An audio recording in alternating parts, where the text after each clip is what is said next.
Akenya mũgwanja nĩ mathondekeirwo mambura mao ma thigũkũũ thutha wa kũhotana makiri ma mbeca gĩũthi-inĩ gĩa Shabiki jackpot bonus.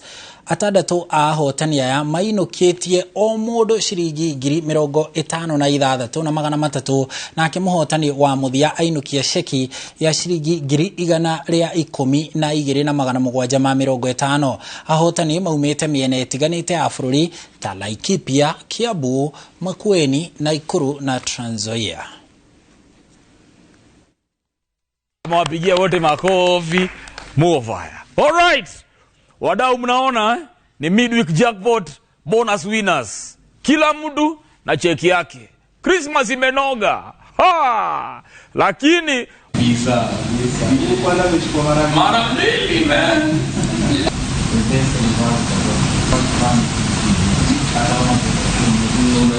Na ni school fees direct kwa kijana alifanya form 1 for class 8. Okay. Na nilikuwa na wasiwasi pesa tutapata wapi.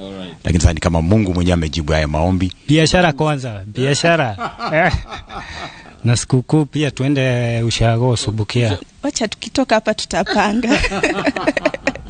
Nikasoma na nikaweka simu kwanza kando, sikuamini. Nikakaa tena karibu 3 minutes nikasoma tena. After that wakanipigia simu. Kabisa leo niko hapa. Nataka hiyo 5M iko saidi yangu. Because hata kama ni kushinda mara mbwegze 3 hatubagui man. Cheza kian www.shabiki.com. Fungua midweek jackpot hapo uwekelee. Nitaendelea. Hiyo milioni 5 lazima itashuka Trans Nzoia. Nipande mahindi zaidi. Because tumesema hii festive season tukisema Merry Christmas ni vitu mbili tunapiga. Sherehe na Manchester United. Sawa. Mnaambia watu waje nyumbani? Merry Christmas and Happy New Year.